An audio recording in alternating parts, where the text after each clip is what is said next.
Like my virtue signaling. Proud to be an American, blah, blah, blah, blah, blah. I'm a goddamn flag waver. Anyway, so I've discovered a very interesting thing. There are two sets of elite people in this country, right? We always talk about the 1%, the people at the very top, the billionaires, right? But there's another elite class. It's very interesting. There's a sort of a Goldilocks zone, and it is the poor, but there's a lot of caveats to it. So if you are at the very, very bottom to where you're homeless, well, you've fallen too low to where you're off the grid. So you are not an elite, obviously. I mean, the police will. I mean, I saw was a video. I don't know the details of the story, so don't take anything that I'm saying as fact or whatever. But I just know there's a story people talking about where some homeless guy is getting hosed or something like that. Some guy is hosing a homeless person, right? So you got Adams in New York, and he's just like tossing people, you know. They try to lock him up, whatever. It's just like, you know, oh, this looks bad. Let's move them over here. Like definitely California. Let's move them over here, and then you know, no, move them over there, and they just like shuffling them around. Obviously that's not an elite. That's not an elite.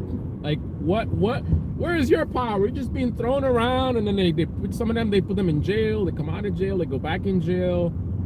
That's not what I'm talking about, right? Then you have the poor rich.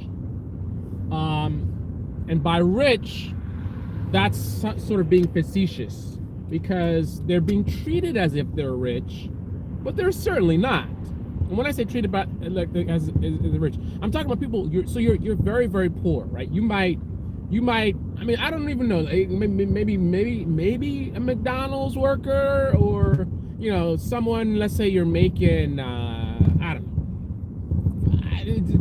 Don't quote me on these numbers. I don't know what the right number would be, but just guessing. Someone making maybe 40. Yeah, I think so. I think of $40,000. So you're making $40,000. 40. Yeah, I'll say $40,000 in, let's say, New York, right? So if you're making $40,000 to $30,000. You are not part of the second class of elites, right? Because you're not poor enough, right? The homeless guy is too poor, right? So you got no power. You're just being thrown around, whatever. People literally spit on you. I mean, it's just like there's no sort of humanity, you know. Just like, oh, look at this. They're like Young Turks might tell you some stuff about that, right? They might even be on some like, oh, these homeless people, right? So you're not the elites. And then the $30,000 to $40,000 a year, you're not an elite either because you're not poor enough. The homeless guy is too poor. The $30,000 to $40,000 a year poor is not poor enough. What do I mean by that? So the problem with the person who makes that $30,000 to $40,000, and again, don't quote me on those exact numbers. I know I'm close, but that might not be the exact number. The problem with the $30,000 to $40,000 income person is that you are making too much money. That's why I said, you know, being facetious when I said you're rich, right? The government in a liberal city will look at you as too rich. I don't mean that literally. I just mean, like, for example, trying to get food stamps, trying to qualify for some of these social programs. You might not qualify because they'll tell you make too much money. And you're like, what are you talking about? I'm just barely getting by, right? I'm struggling. I barely have enough money for food. I barely, like, the rent. I got to figure out what bill I'm going to pay. I am really poor. And the government is like, no. You're not poor enough. So you got to be in that Goldilocks zone. Not so poor that you're homeless, but you can't, you can't be on the upper side of poor where it's kind of like, okay, you're not dirt poor, right? So you got to be in that right range. But if you fall in that range, what I've discovered is that there is an elite class. Now it's nothing compared. I know people get upset because you probably never heard this idea, never heard this concept before. This is something that this is my interpretation of just like me looking at the situation. I'm just like, this class of people, they're like another form of elites, right? Certainly nothing. I know some people they're gonna because of emotions. The idea of me referring to anyone as poor, as elites, like some people, like their brains will just melt and they won't listen to the point I'm making. They will just dismiss it and like, oh my goodness, what is this guy talking about? I would just, to people who might say that, I would just give you a little bit of context in terms of my background. So I was born in a third world country. We didn't have running water. We didn't have electricity, right? I had my grandmother, like the way that she made money, she would like literally make what's it, straw hats or something. But she would make like these like pastry type things, and then she goes down to the local market. Like that's where I'm coming from, right? Then my parents, they sort of they did better for themselves, but still, the hand-me-downs and we lived not too far from the projects. Luckily, I never actually lived in the project, but we're really, really close. So, people breaking in our house all the time. Like that was a normal thing. I come home from school and like our TV's gone again because there'll be like these in the Caribbean. They're homeless guys, but for us, it's like they usually, not usually, but many times they would be what we call Rastafarians. So you think about like Bob Marley. They had like a whole religion, culture, what do you want to call it, but dreadlocks, living off the land. And then while my parents are at work and I'm at school, they would break in and take stuff. So I know a little bit about poverty and struggling. And to many people who would dismiss me and say, I'm an elite sitting here talking about stuff I don't know nothing about, compared to where I'm coming from, you're probably very privileged, right? I mean, I think most of you had electricity and running water whenever you were born, right? Most of you don't know what it's like to have your local police station. I mean, some people say some people do, right? Obviously, but have your local police station like firebombed. I mean, that's happening now, but we're talking about the 70s, the 80s. Most of you don't know about. You go to a certain part of a neighborhood where you have basically complete lawlessness. The way that this crime wave is described on the news, I mean, I actually live that. I mean, it's not, I actually live the real legit crime wave where it's like out of control. What is a real out of control crime wave?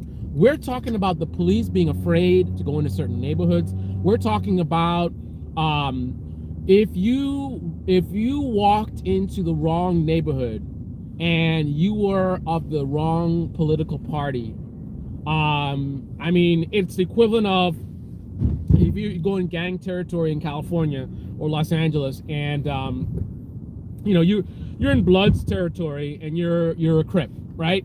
You got your blue stuff on or whatever, and people look at you like they who are you, blah blah blah, and you get confronted, and you could get robbed, killed, whatever, because you're in the wrong territory. You're from a rival gang, right?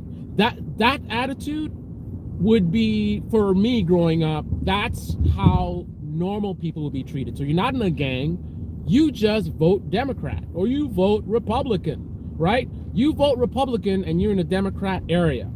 I know people think, again, the way people think about stuff here and the way they talk about it, it's very hyperbolic, right? But where I grew up, it wasn't hyperbolic, it was literal, right? Yes, there's some instances where Trump supporters got attacked. Yes, there's instances where the reverse happened as well, right? But I'm talking about not just some random instances here and there. I'm talking about it's known. You do not go in this area if you are of a different political party, because you're going to get killed, you're going to get robbed, right? So that's where I'm coming from, right? So just to give you the context when I'm making this assessment. So again, you have people that are too poor, right? So you're homeless, so you don't have any power. Then you have people that aren't poor enough, right? That's, like I said, I think it's $30,000 to $40,000 a year. I'm just guessing, that might not be the right numbers in the New York area. you are possibly not poor enough to qualify for certain programs. So meaning you still have to work your ass off, right? You're working 2 jobs, 3 jobs, long hours on your feet. Your boss is an asshole, and you feel trapped. You don't have the qualifications or degree or whatever it is. Like you can't just like get up and like get a better job. I mean, people would, you know, on the right side would say pull yourself by your bootstraps, and you know, if you don't like, you know, do better, get a better job, right? But they don't appreciate that you work so many hours and so hard, and you're so drained. You have a family that, you know, I mean, I'm very sort of motivated. I have a fighting spirit to me. That's just my personality, right? So I'm the one. I'm the veteran. I'm the one that, you know, I'm gonna figure this out, and that's fine. But not everybody has that, right? And it's not. I mean, we all have our abilities and our, you know, sort of our limitations, right? Like for me, I'm not very good with let's just say monotony. Like, and then there's some people like, oh, that's not a big deal, but it's a huge deal for me. Like, that's one of the reasons why, like, I've lived in such a mess for such a long time, right? Because the idea of, like, you know, every day, you know, I'm gonna keep cleaning up and cleaning up and cleaning up and cleaning up. It's just like, trust me, it's so bad that I remember one time I was in a relationship. I was dating someone, believe it or not, and she never got to see my apartment because it was such a mess, right? So I had the motivation and desire to, like, clean up. I mean, hey, this is my girlfriend. I want her to come to my place, right? And it's kind of weird and embarrassing that I can't have her over there, but that's how bad it is. Like, that's my limitation. For somebody else now, they don't get it. They're like, just pick the stuff up, blah, blah, blah. It's simple. But again, we all have our things that we're good at and things that we're bad at, right? So for me, I do have that fighting spirit. Maybe that came from my background, right? Because I mean, if I didn't fight, I wouldn't get anywhere, right? You had to hustle, you had to fight, you had to, you know, have discipline. But not everybody has that. So you have people that are struggling, they got multiple jobs. And when is the time that they're going to go and, like, study and try to start a business or, like, take up another career? Like, when does that happen, right? You just did a 12-hour, 14-hour shift. You're mentally exhausted. You've been abused potentially because you know, you're in a situation where, you know, your boss knows that you're kind of vulnerable, and they take advantage of it, and so you're treated like crap. So you're mentally drained, and then you have kids to take care of. You have a marriage to take care of, and it's a lot, man. So where are you gonna find the time? Like, some people have the fight in them, that in that situation they still somehow they figure it out. Like, I'm lunch break, right? But not everybody has that ability, right? We're all different. We're all different, man. I mean, there's some people who, just to get an example, like I just had a potential tenant come by today, and she's got, this is kind of on a different tangent, but she's got, like, apparently she's allergic to a lot of stuff. So for her, simple things like, you know, air, like, she can't just, like, her air quality has to be really high, and, you know, she has to have, like, these air filters, and she's allergic to this and allergic to that. So just things that we take for granted are a big problem for her. That's just how she is, right? So also your behavior as well, your personality as well, these are things that can be assets and also limitations as well. So you have people that are they're just kind of stuck, right? But what is this elite class that I'm referring to? So it's a little bit complicated. So again, you're not so poor that you're homeless, and you're not making too much money to qualify for certain programs. And there's another final detail that I figured out in this whole class. It's weird. Is this elite class has to be, you have to be homebound, right? The elite power that you have in liberal cities ends at your doorstep, right? These people, once they leave their doors, they have the same level of power as the people at the very bottom and the people who are poor but not that poor, right? Because, for example, let's just say you're one of these people who are at the right level of poor, right? You know, you get out on the street, you're going to be subject to the same, you know, harassment from the police, you know, getting pulled over, and you know, maybe you made a mistake, and then there's like a $200 fine, and then you don't have the money for it, and they'll just take your car away from you, and like, I need that car to go to work, and it's like, yeah, tough cookies, well, you shouldn't have parked there, like, you know, you just made a mistake, honest mistake, and then you just don't have the money, and then you're struggling, and then they just kind of like, whatever, screw you, they'll even put you in jail, or they'll literally put you in jail. $50 parking, a ticket, and then you don't pay it. Eventually they put a bench warrant, and then if they find you, they'll arrest you, and if you don't have the money for bail, no one can bail you out, then you're gonna stay in there until like your court date or whatever, like that, you know. So once you leave your door, right, all bets are off. But if you can be in that right Goldilocks zone of in the right level of poorness, you can be like another class of elites. Again, nothing compared to billionaires, millionaires, whatever, right? You're not flying around the world and buying all the latest Gucci and all this kind of stuff, and doing what you want to do. And hey, you were trapped in the home. Because again, your power stops at the doorstep. But once you stay inside the home, right? This is how the elite class works. This other elite, alternate elite class. You are able to be above the law, right? Like I have people in my house right now, they don't have to follow any rules, right? Like there's rules about the trash. You're not supposed to leave your trash can on the street or whatever. You can get fined for that. They don't get fined. I'll get fined, right? So they can just leave the trash can on the street, like whatever. My building's a no smoking building. They don't have to, like, I can't tell them anything. There's no rules. They just like whatever you want to do. They're able to stay home all day, every day. So they don't have to go to work. They don't have to follow any rules at all.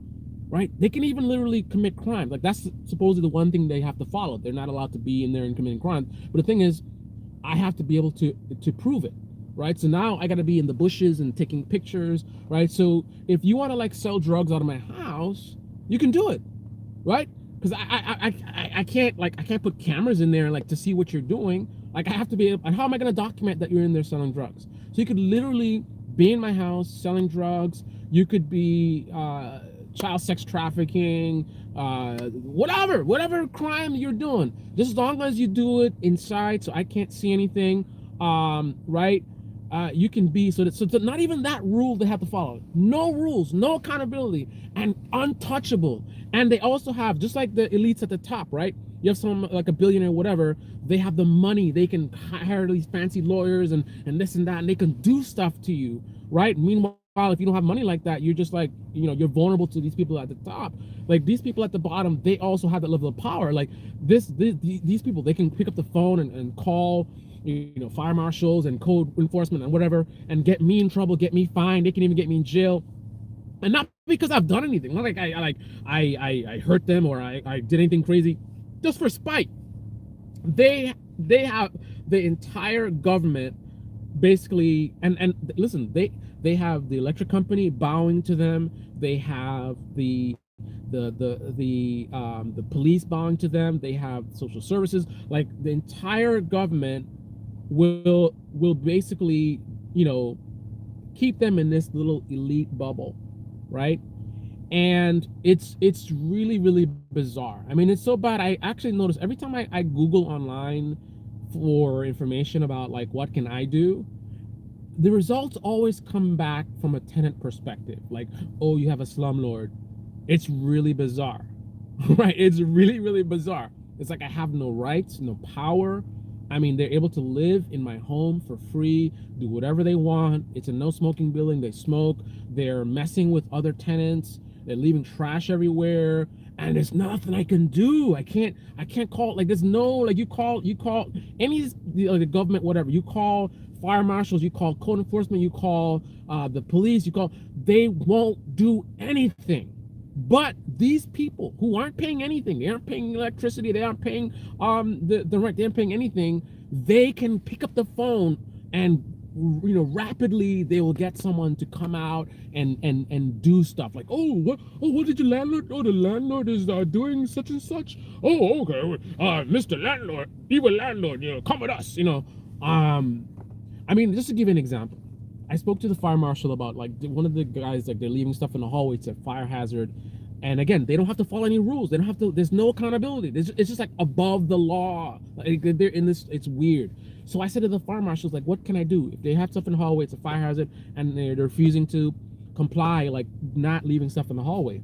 The fire marshal told me if they come there and they see this, they're gonna find me, and one of the outcomes is I could potentially go to jail.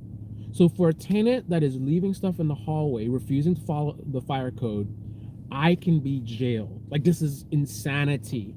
It's absolute insanity. I don't understand the logic of having a class of people that are just not you don't have to follow any rules. Like, you're just not you're not accountable to anything. I don't understand, how does this work? Everybody else has to. Even think about it, even a homeless person, like there's, you know, this, like, you can't sleep on the train. You sleep on the train, the cops, they'll get you out. No, not allowed here, right? Even the homeless people have to follow certain rules. That's, like I said, once you're inside your home, that is the one sort of the protected Goldilocks zone, right? But anybody who's on the outside and you're poor, you got no power, right? So therefore you have to follow rules, right? If you're speeding, police pull you over, they give you a ticket, right? You're walking walking in the street, like randomly, just like running across the street and like waving your arm, and cars have to swerve around you, right? Somebody can pick up the phone, cops will show up. You are impeding traffic, whatever. They'll give you a ticket. They'll take you in, right? You can't just walk around and, like, you know, go around and just like spitting on people or throwing trash. You throwing trash, you know, somebody will come. Like, oh, look, the guy is littering. Cops will come and they will fine you. They'll put you in jail, right? Once you step outside the door, you have to follow rules, and there's accountability for not following those rules. But inside, if you're the right level of poor, you don't have to do jack. You don't got to work. You don't have to pay rent. You don't have to pay for electricity. You don't have to listen to your landlord about anything. You don't have to follow any rules. You don't have to follow the lease conditions. Now, technically, and this is a tricky thing, right? Technically, like, that can't be true. Well, you're correct. There is something that I can do, and that is to evict. But that is basically the only mechanism that a landlord has in a liberal city to be able to do anything about anything. But that, think about, if the only way to hold anybody accountable for all this other stuff, you know, you're littering, you're speeding, you're reckless driving, you're driving drunk. Think about the only way to address any of that stuff was somebody had to go to court and file some paperwork, and then go, you know, have a court date and go and, like, think about that. So you're literally driving drunk, right? And cops can't pull you over. They can't arrest you. No one can do anything. People are like, this guy's driving crazy, do something. And the cops are like, well, if you see somebody driving crazy, well, take them to court. You got to go sue them, right? That's a legal matter. Got to take them to, like, that's how this stuff is dealt with. Like, the only way that you can do anything is this eviction thing, which is a process, a months long. Like, think about that. Like, that doesn't make any sense. Imagine if that's how things were for everything else. So anything, you know, you're going around and you're randomly, like, slapping people. Like, you just walking people and just, like, bam, slapping people, right? And no one can do anything. You call the cops show up. Well, did he slap you? Well, you know, take him to court. Sue him for, like, what? That's insane. Like, why? I don't understand. I'm just so confused. Like, why is it not a thing that if a tenant is violating a fire code, leaving stuff in the hallway, right? Why is it just like how if I was violating, let's say I was leaving stuff in the hallway, my tenants can call the fire marshal on me, and the fire marshal will come and I will be held accountable. Why does that not apply also to the tenant? So if a tenant is leaving stuff in the hallway and I repeatedly told him to stop doing it, why can't I also call the fire marshal and say, listen, I'm trying to get this guy to stop leaving stuff in the hallway. It's a fire hazard and they're refusing to comply. can you please come here and address this? Why can't I do that? And the fire marshal comes and they document like, oh, okay, whose is this bicycle? And the tenant's like, oh, it's my bicycle. And I show proof that I told them to remove it. Like, okay, sir, I'm gonna have to fine you such and such or whatever. And if you keep doing this, then I'm gonna give you an order to vacate or just something. Like, I don't understand, man. And then the trash, like they're literally like leaving trash everywhere. I have them on video leaving trash. Why is it not a thing that I can call someone and be like, you know, I have a consistent problem. Like, look, right now the trash containers are in the street. Why can't I go somewhere to the city and be like, listen, I have tenants and they refuse to pull their trash in and report them, and like somebody comes and like they take a picture, just like it's like they would normally do, like how they would do for me, right? I don't understand. I don't understand. I don't understand. I'm sorry, guys. I don't get it. Sorry, I know there's some comments there. I missed it. And I gotta go because I gotta do some paint work. I got my I know it's like you guys can barely see anything. I got my sander stuff. This light in here sucks. I got my roller. I got my my primer and whatever. I got this because I wanna redo the stairs. I'm gonna sand them down and repaint them. All this stuff. I'm just doing this for free, right? I'm making the place nice, so they can have a nice place to live in, and you know they don't. That's me. I'm running a homeless shelter. I'm a billionaire. I got money to be, you know. I just bought a house and I'm just gonna have people live there for free, and I'm gonna, you know, do all this stuff. I mean, if I was a billionaire, I wouldn't be doing the work myself. Right. Anyway, I'm going to I'm gonna take this stuff into the basement. I'm gonna pause the stream for a second. If you guys are still around, great. If not, so be it. But if you want to see what the basement looks like, just hang tight. I'm gonna go in there right now. I'm just gonna pause the stream, all right? So hang tight, guys. Is this upside down? I feel like this stream is upside down. Anyway, I'll be right with you guys.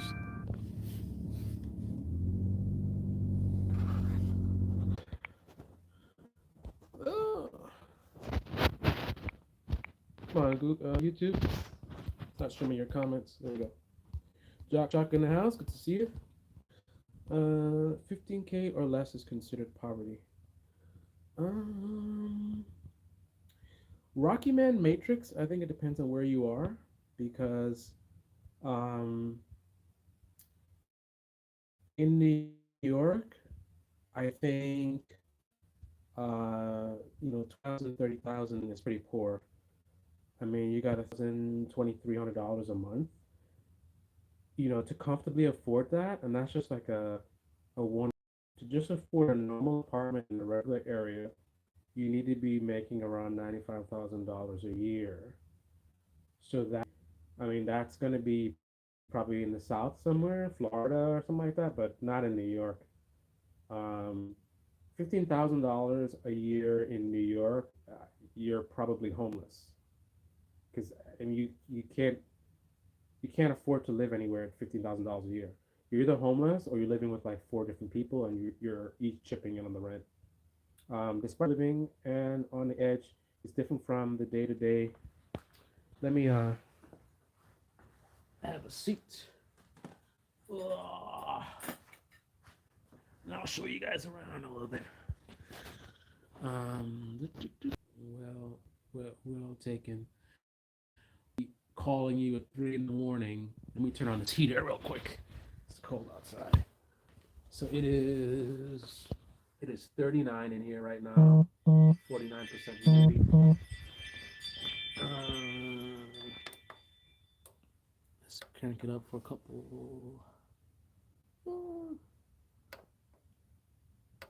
2 hours, whatever.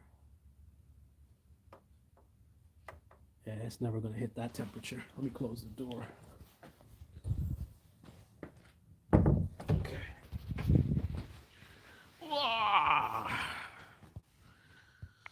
Okay, where was I? Good point. This is what scares me. Oh yeah, so I was saying that normally people are worried about getting a call at 3 in the morning, something's broken, whatever, whatever. I would say also the someone not paying the rent, but I don't think that was as it keeps disconnecting. Sorry guys. Okay, let's see if that's better. My Wi-Fi is really bad. My Wi-Fi is really bad down here for some reason. I got mesh network, so it should be good, but apparently not. Not enough to live stream. Um, I lost my train of thought. Sorry about that. The commentary here is a difference between the real world and social media. Yep, exactly. That's right. It's like I'm commenting on real life experiences. Like I am in the trenches, right? Like this is not a literal trench, but I mean, look at where I'm at, right? These are my tiles, right? Box of old nails. You know, I got to clean out the cobwebs. I just bought some. Where's this thing? I don't know where it is. I bought some spackle. I'm gonna try to touch up some of these. I mean, they did a pretty good job, but I'm gonna look for anything that needs. Actually, it's not much. Like this could use a little bit. You can see I can feel the nail right there. So I'm gonna touch this up and then finish it up. But anyway, like you have these YouTube commentators, right? They're sitting around commenting on stuff, right? Passively. Like they're from the outside looking in. They're looking at other people's lives and other people's experiences, and they're sitting there, this and that, and this and that, and the Democrats. But I'm actually living it, right? I've went through the journey of purchasing this house. I'm experiencing the results of like broken policies and our polar politics, and like I'm experiencing the actual problems, right? And I'm experiencing all sides of like this housing thing. Like I understand the issues with rents being so high, um, and ironically, this is one of the reasons why, right? Because let's think for a second, right? Because of the fact that they have these broken systems where you have tenants that are not being held accountable, but the landlord is. That makes this a risky business to be in. Now, what happens when there's more risk, right? So when when marijuana was illegal everywhere, right? There was more money in selling marijuana, right? Now that it's legal, it's not going to be as profitable, right? Because the thing about it is the fact that it's riskier, it's going to incur more costs, right? So as a landlord, right? If the business becomes more and more risky because you realize it's hard to get tenants out, hard to enforce any rules and all this kind of craziness going on, that's going to incentivize you to increase your rents as much as possible, right? This is like, for example, why does the bank charge you more interest rate when you have bad credit? Because it's more risk, right? If you have bad credit, you're showing you're not good with money, you're more of a risk of defaulting on your loans, right? So they charge you extra money. I mean, there's also greed involved as well, but part of that is like an insurance. Since there's a higher probability that you're going to default, they are going to charge you more to compensate them for that risk so they can minimize the risk, right? So as a landlord, knowing that this business is riskier, you're going to want to increase your prices as much as possible. And that's what my head is at, right? My head is really, really focused on, and I want to bring the value. I don't just want to, charge more money just like that. I want to, make the place as nice as possible, create a really, really high quality experience so I can justify the price. But I absolutely want to charge as much as possible because there's a lot of risk here, right? And I have to, basically be making enough profit that I can sort of, what's the word? I can tolerate these risks, right? Like for example, right now, the situation I'm dealing with, lawyers are expensive, right? So having to deal with attorneys and having to do all these repairs and not having rent coming in and paying the mortgage without any rent coming in, like that's something where it's again it's more risk for me. So I cannot be like the idea of me like I'm gonna be the nice guy and I'm gonna charge like really really cheap rents because I know rents are. Listen, that it's a bad situation with rents being high. but I'm not helping the situation by basically, charging.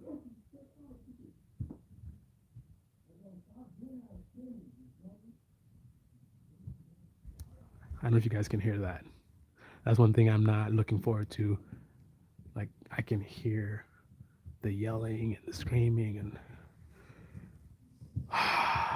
anyway, so the situation is setting up where landlords want to charge more money because of the risk. Also, the programs like Section 8 and stuff are being destroyed because of these things, right? Because I'm the guy that would want to help somebody else out and understand, like, I know I would is a struggle, and I would have been the one to be like, let me do one Section 8 or whatever. You know what I mean? But now I don't want any government programs. Yeah, man. Sorry about that. The My phone died, so I'm gonna end this live stream. I got one bar, literally one bar. So yeah, this ain't gonna work. Um, I'm gonna read your comments in the replay. Thanks for joining. Good to see you, Jock and Ricky Manor. Oh yeah, absolutely, Ricky, for sure. Shadow band for sure, big time. As of a month ago, a month or two ago, big time. Only levels. Good luck with everything. Thanks, man. Appreciate it, Jules. Yeah, guys. And Ricky, we gotta do a live stream. All right, let me get out of here. I'm out.